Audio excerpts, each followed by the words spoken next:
নমস্কার বন্ধুরা, কেমন আছেন সবাই? আশা করি ভালো আছেন। তো আমরাও খুব ভালো আছি। সব কিছু জানি না, আপনাদের আরেকবার অনেক অনেক আমন্ত্রণ জানাই। তো প্রচণ্ড গরমে হালকা রান্না করব। তো হালকা করে আজকে মাছের ঝাল করব। তো দেখুন, তার জন্য লাইলন টেকারে যে মাছ ভালো করে বেছে ধুয়ে নুন মাখিয়ে জল ঝরিয়ে রেখেছি। আর এখানে নিয়েছি সাদা সরষে আর পোস্ত। তো খুবই হালকা মশলাই করব, একদম রিচ করব না।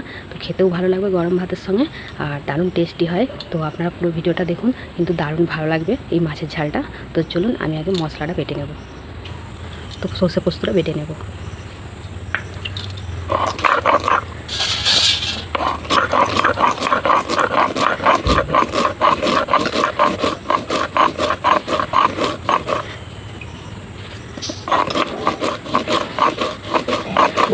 তো সব মশলা সিলেই বেটে নেবে। সিলে বাটলে মশলা কিন্তু দারুণ টেস্ট হয়।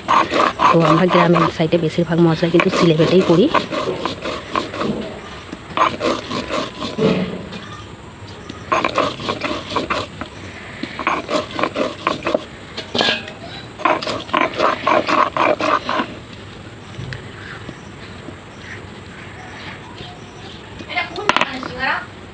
তো মশলা বাটা হয়ে গেছে, তুলে নেব। তো মাছ ভাজার জন্য কড়াই তেল দিয়ে দেব।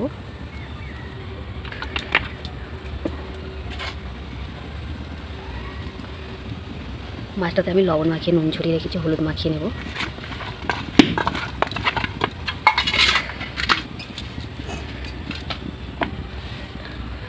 তো তেল গরম হয়ে গেছে, ম্যারিনেট করা মাছগুলো ভেজে নেব।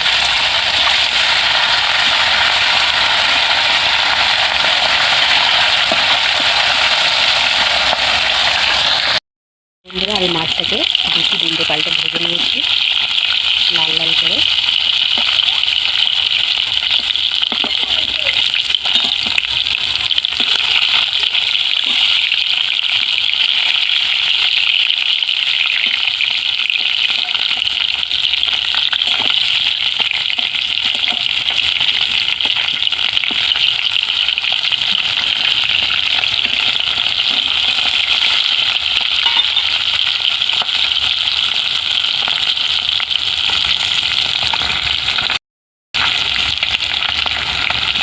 তুলে নেব।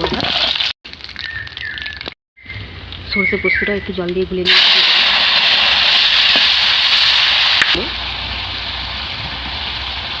অল্প একটু লঙ্কার গুঁড়ো,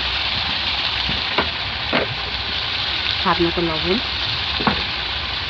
কালারের জন্য একটু কাশ্মীরি লঙ্কার গুঁড়ো, ভালো করে কষিয়ে নেব।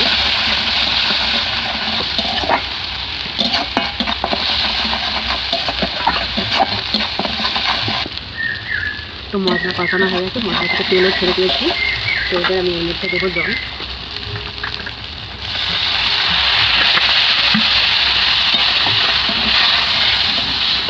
অল্প একটু ফুটিয়ে নেব।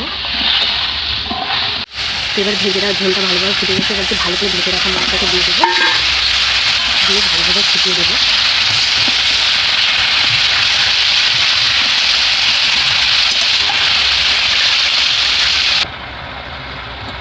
তো দেখুন বন্ধুরা, আমার সরষে পোস্ত দিয়ে লাল টেকার মাছের ঝাল, তেল ঝাল রেডি হয়ে গেছে। দেখতেও কত সুন্দর হয়েছে, খেতেও কিন্তু দারুণ হয়। তো আমি এটাকে নামিয়ে নেব। তো দেখুন বন্ধুরা, আমার সরষে পোস্ত দিয়ে লাল টেকার মাছের তেল ঝাল কত সুন্দর হয়েছে দেখতে। খেতেও কিন্তু দারুণ সুন্দর লাগে গরম ভাতের সাথে। আর এটা টেস্টিও কিন্তু দারুণ। খুব অল্প মশলাই করেছি গরমের জন্য। এরকমভাবে হালকা মশলাই করলে কিন্তু খুব সুন্দর লাগে। অবশ্যই করে একবার বানাবেন। আর ভিডিওটা যদি ভালো লাগে অবশ্যই একটা লাইক, একটা সাবস্ক্রাইব, একটা কমেন্ট করে দেবেন। তো আজকের মতো ভিডিও এখানেই শেষ করছি। অবশ্যই করে ভালো থাকবেন, সুস্থ